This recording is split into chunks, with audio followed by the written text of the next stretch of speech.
Fernando ने cigarette जलाई, तभी अचानक एक कार गुजरी और उस पर पानी छिड़क दिया। सिगरेट भीग कर बुझ गई तो उसने उसे फेंक दिया। सिगरेट पानी के साथ बहती हुई सड़क के नाले में चली गई। फर्नांडो जिज्ञासा से उस सिगरेट को बहते हुए देखता रहा जब तक कि वह नाले में गायब नहीं हो गई। फिर उसने ऊपर देखा, सामने एक मशहूर बैंक था। वह कुछ पल सोच में पड़ा और फिर नाले के पानी के बहाव को फॉलो करते हुए नाले के आउटलेट तक पहुंचा। आउटलेट पर जाकर उसने नीचे देखा और फिर सामने बैंक की ओर देखा। अचानक उसके मन में एक साहसी विचार आया। उसने तुरंत अपने दोस्त को बैंक के सामने बुलाया। रात शांत थी। दोनों ने नाले में टेप मापने वाली पट्टी, टेप मेजर, नीचे डाली और फिर नाले के आउटलेट तक पहुंचे। थोड़ी देर बाद फर्नांडो टेप माप तक पहुंच गया। माप देखकर उसे समझ आया कि यह जगह बैंक के मुख्य दरवाजे से सिर्फ 18 मीटर दूर है, यानी यहाँ से बैंक की तिजोरी तक सुरंग खोदी जा सकती है। फिर दोनों घर लौटकर योजना बनाने लगे, लेकिन सही से सुरंग खोदने के लिए उन्हें नाले से बैंक का सही सही फासला पता होना जरूरी था। सीधे स्केल लेकर नापना सबके सामने संभव नहीं था। काफी सोचने के बाद फर्नांडो ने अपने दोस्त डियाजा से कहा कि साइकिल के पहिए की 28वीं तील स्पोकन पर निशान लगाओ। फिर वे आम राहगीर की तरह साइकिल घसीटते हुए मैनहोल, नाले का ढक्कन से बैंक तक ले गए और पहिए के घूमने की गिनती की। इस तरह उन्होंने आसानी से दूरी नाप ली। अब फर्नांडो को सिर्फ गणित का साधारण सवाल हल करना था। मैनहोल से बैंक के दरवाजे तक की दूरी 6.5 मीटर थी और बैंक से तिजोरी तक की दूरी 18 मीटर। फर्नांडो ने पाइथागोरस प्रमेय और त्रिकोणमिति का उपयोग करके सुरंग की लंबाई और कोण निकालने शुरू किए। हालांकि उनके पास अब स्पष्ट आंकड़े थे, लेकिन वे योजना शुरू नहीं कर पाए। इसके लिए फर्नांडो को बैंक की तिजोरी की सही जगह भी जाननी थी। इसके लिए वह ग्राहक बनकर बैंक के अंदर लेन देन करने गया। फर्नांडो चोरी छिपे एक डिजिटल कैमरा लेकर बैंक के पिछले दरवाजे की तस्वीरें खींचने गया। फिर आराम से बैंक की लॉबी में दाखिल हुआ। वहां भी उसने कैमरा निकालकर सीसीटीवी कैमरे और पूरे हॉल की तस्वीरें ली। जब उसने लेन देन काउंटर, ट्रांजैक्शन काउंटर की फोटो ली और जाने ही वाला था, तभी सुरक्षा गार्डों ने उसकी अजीब हरकत देख ली। वे उसे पकड़कर सिक्योरिटी रूम में ले गए और कैमरा चेक किया, लेकिन उन्हें कुछ भी संदिग्ध नहीं मिला, क्योंकि फर्नांडो पहले ही कैमरे से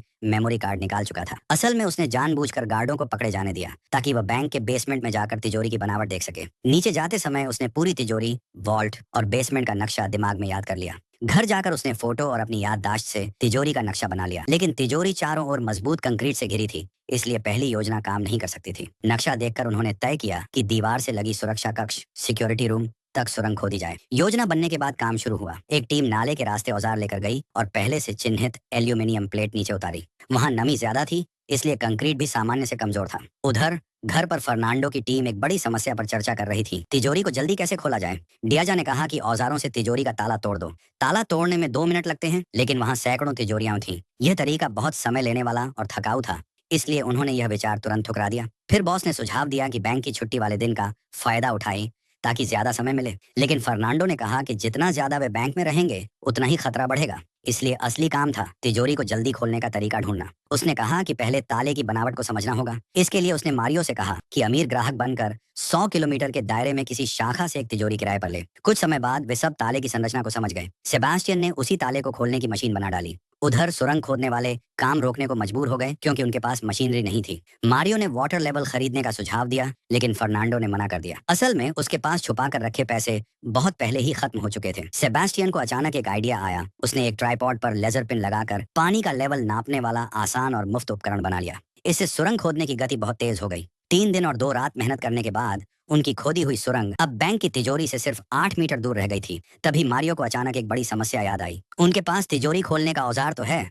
लेकिन तिजोरी का लोहे का दरवाजा खोलने का तरीका ही नहीं है। यह सुनकर फर्नांडो चौंक गया और परेशान होकर बालकनी में बैठा अपनी पत्नी के साथ रोने लगा। तभी उसकी पत्नी ने उसे ढाढ़स बंधाया और अचानक उसके दिमाग में नया विचार आया। वह तुरंत मारियो के पास दौड़ा और बोला, हमें तिजोरी का दरवाजा तोड़ने की जरूरत ही नहीं है। जब बैंक के कर्मचारी काम कर रहे होते हैं तभी तिजोरी का दरवाजा खुला रहता है। हम उसी समय हमला करेंगे।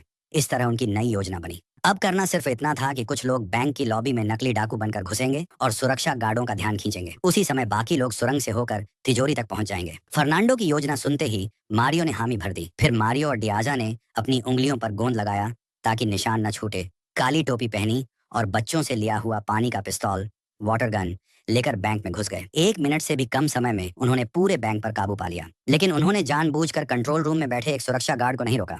गार्ड ने तुरंत पुलिस को फोन किया। ये जानकर डाकू गुस्सा नहीं हुए, बल्कि विनम्रता से उससे फोन मांगा। फिर उन्होंने गार्ड की मैगजीन निकाल ली। डाकुओं ने सुरक्षा गार्ड की बंदूक से मैगजीन गोली वाला हिस्सा निकाल दी और फिर बंदूक उसे लौटा दी। अब तक पुलिस बैंक के दरवाजे के चारों ओर खड़ी थी, लेकिन डाकू बिल्कुल शांत थे। उन्होंने बैंक का पिछला दरवाजा बंद कर दिया और फिर सामने का दरवाजा खोला, गार्ड को बाहर धक्का देकर निकाल दिया। पुलिस उनके इस अजीब व्यवहार से हैरान थी। जैसे ही मुख्य दरवाजा बंद हुआ, इतिहास की सबसे ठंडी दिमाग से की गई बैंक डकैती शुरू हो गई। सबसे पहले डाकुओं ने बैंक की दोनों मंजिलों पर कर्मचारियों को काबू में किया।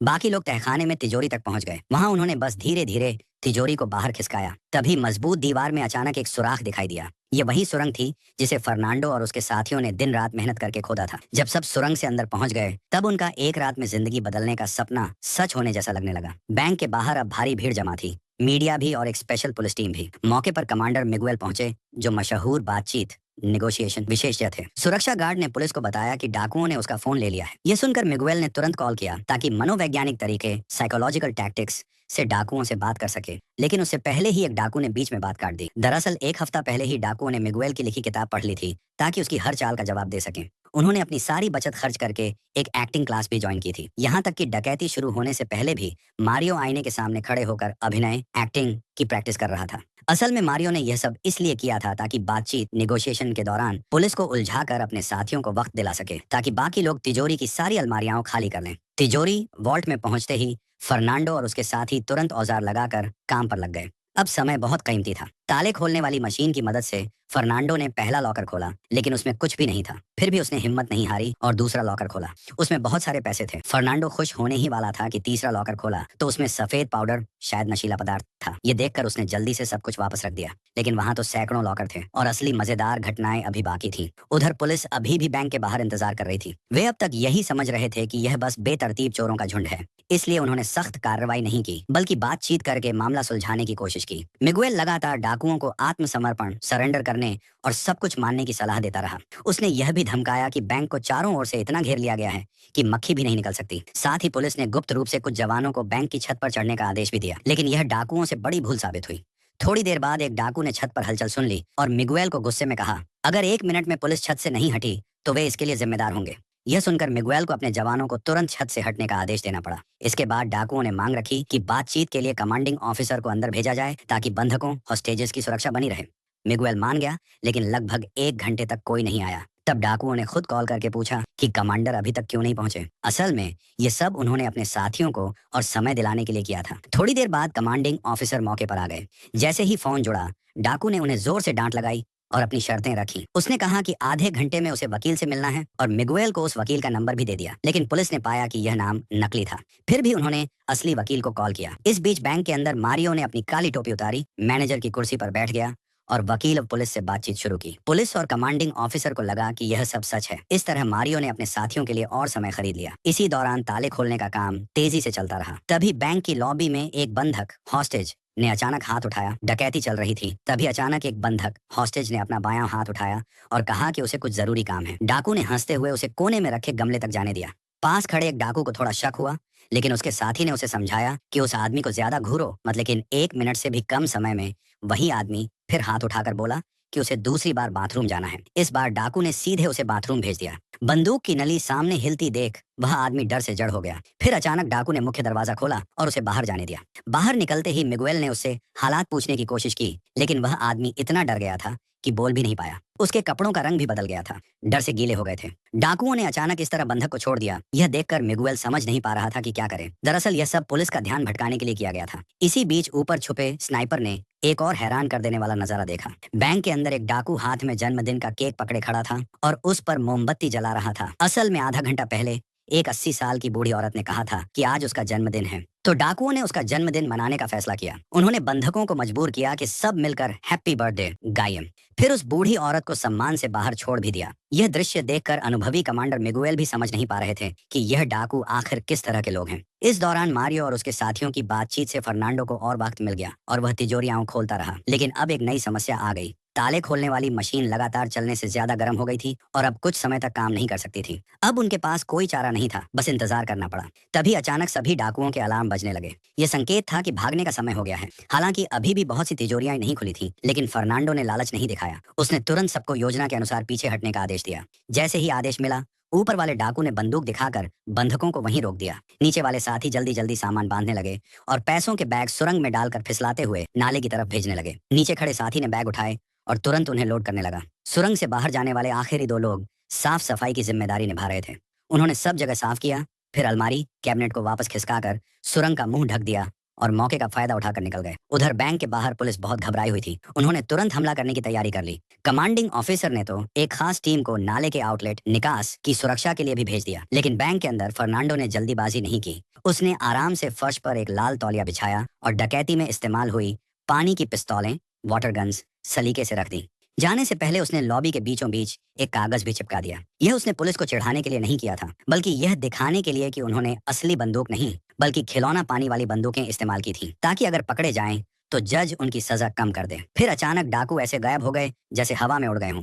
जब पुलिस बैंक में घुसी तो उन्हें केवल बंधक ही जमीन पर लेटे मिले, डाकू कहीं नहीं दिखे। गहराई से जांच करने पर कमांडर मिगुएल को जमीन के नीचे के निशान नजर आए। उसने अपने सिपाहियों को बुलाकर लोहे की अलमारी हटवाई और दीवार में छिपी सुरंग का राज पता चला। मिगुएल को पूरा यकीन था कि डाकू पकड़े जाएंगे, क्योंकि उसने आउटलेट पर पहले से ही पुलिस तैनात कर रखी थी। लेकिन उसे क्या पता था कि फर्नांडो और उसके साथी उसी रास्ते से नहीं भागे, बल्कि उन्होंने पानी की धारा के उलटे सुरंग के अंदर गहराई में जाना चुना। वहां उनके साथी पहले से इंतजार कर रहे थे। उन्होंने जल्दी से कार का दरवाजा खोला, गाड़ी का नीचे वाला हिस्सा अंडर कैरेज हटाया और ऊपर का मैनहोल कवर उठाया। इस तरह उनका गुप्त भागने का रास्ता तैयार हो गया।